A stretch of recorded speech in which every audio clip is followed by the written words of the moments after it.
As the grunts and moans outside the room gradually stopped, Bruce said from outside, "Nancy, something came up at the office. I'll have to make a trip there. My cousin, Kerry, also told me she was heading out to get some bread to make me a sandwich." Hearing no response from me, they thought I was asleep. They left together, hand in hand. I secretly followed them and noticed that they were headed to Bruce's parents' place nearby. As the front door opened, Bruce's siblings stood by the door with gifts in their hands. "Happy pregnancy, Kerry. Congratulations, Bruce. You're going to be a father." I covered my mouth in shock. I tried not to make a sound while tears streamed down my face. Bruce's mother also went to the front door to welcome Kerry inside, holding her by the arm. "It's good that you're having Bruce's child. I was really worried that my grandchildren would inherit that blind woman's genes. The Wills will finally have healthy grandchildren." "Yeah. If it weren't for Bruce's kindness, no one in Kent City would want to marry that blind Nancy. Just because her family is wealthy, she acts all high and mighty. Kerry is so much better than her." Bruce's gaze turned a little icy. "Don't ever say that. Nancy lost her sight because of me." Everyone ignored Bruce and continued to discuss what to name the child. I was so heartbroken that I could barely breathe. I ran back home. Tears streamed down my face without control. Bruce's siblings had always been kind and nice to me. I never knew they were such two-faced people. Not long after, my mother called. "Nancy, the Blakes have agreed to the marriage. The engagement ceremony will be held 3 days later. Darling, no matter what, I will always support you. Bruce isn't treating you right. Let's swap him off, shall we?" "MMH. Okay," I replied with a catch in my throat. At midnight, Bruce woke me up and handed me a glass of milk to drink. This had been his routine every day. I reached out my hand when he suddenly grabbed it. "Nancy, why is your hand injured? Did you go out today? It's all my fault for not protecting you. Don't worry.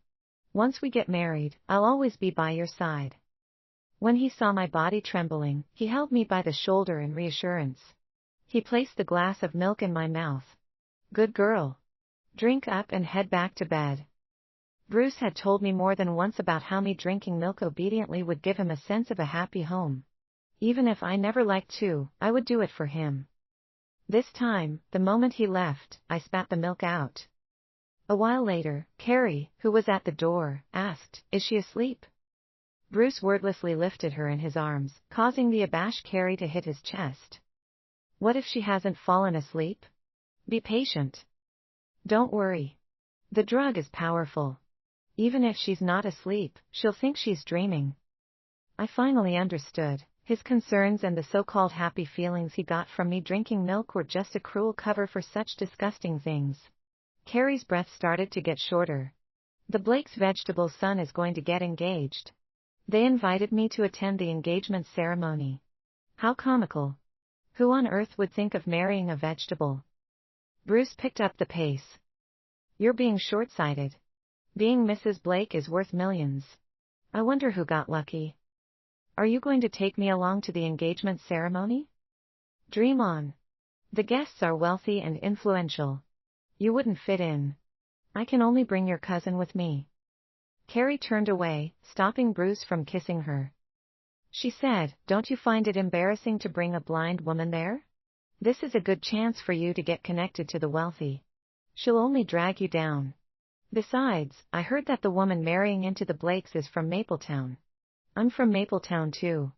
Maybe I can help connect the two of you." Bruce gave it a thought. What Kerry said made sense to him. He eventually nodded. All right, I'll take you with me." When Bruce let out his last grunt of pleasure, he looked up and met with my gaze in the room. I immediately closed my eyes. Bruce jumped in fright. I closed the door before I came out. Why is it open? Why does it matter? She's dead asleep anyway. Ignore her. Come and be with me. Soon, I heard their bodies smashing against each other. It was only in the early morning when they finally quieted down. I did not sleep the entire night. My pillow was soaked with tears. "How dare you humiliate me like this all this while, Bruce?" "Fine. I'll no longer show you mercy. When I heard the two of them woke up, I got out of bed. By the door, I tripped against something. While I pretended not to know what it was, trying to bend to touch it, Bruce immediately got up from the couch and ran to my side. Nancy, are you okay? Why didn't you call me? Kerry said with a hint of jealousy. She just tripped, it's not like she. Shut up. You left this here. Bruce cast Kerry a sharp gaze, and Kerry reluctantly shut up. The thing that tripped me was none other than Kerry's bra that Bruce had taken off the night before. Bruce was worried that I would be able to recognize it by touching it, so he picked me up and placed me right in front of the dining table. Then, he carefully fed me breakfast. His behavior disgusted me, but I forced myself to play along. Bruce, did the Blakes send the invitation for the engagement ceremony? Why you want to go? Bruce was a little surprised. He added, Nancy, our wedding is in 5 days. Could you be a good girl and stay at home? I don't want you to get injured again. You'll have to be my most gorgeous bride. His eyes gleamed with detest and resentment when he said that. The juxtaposition of it all sent a chill running down my back. He was the one who started caring for me. I lowered my head and continued eating. I wonder who'd be marrying into the Blakes? I asked, sounding curious. No matter who it is, anyone who becomes Mrs. Blake would no longer need to work for the rest of their lives. How lucky. Say, if I were to marry into the Blake family, they'd be able to treat my blindness, right? Haha. Aaron Blake is a vegetable. I doubt he'd want to marry a blind woman. Bruce immediately realized that he had misspoken. He immediately apologized. I'm sorry, Nancy. I'll continue finding you a doctor. It seemed that was what he truly thought of me all this time. After he left, Kerry approached me. Kerry wore my clothes and my jewelry. From a distance, she did look quite like me. After all, our mothers were sisters. She looked at me condescendingly, her eyes gleaming with jealousy and resentment. Nancy, you've been so nice to me. You've given me money, gifts, and even a place to stay. Can I just ask for one more thing? What do you want? Bruce. Do you know I'm pregnant with his child? And he's so very eager for the child to arrive. We'll be a happy family of 3. I'm sure you won't fit into the picture, right? Besides, did you know the humiliation he has suffered all these years because of your blindness? If you really love him, you'll give him to me.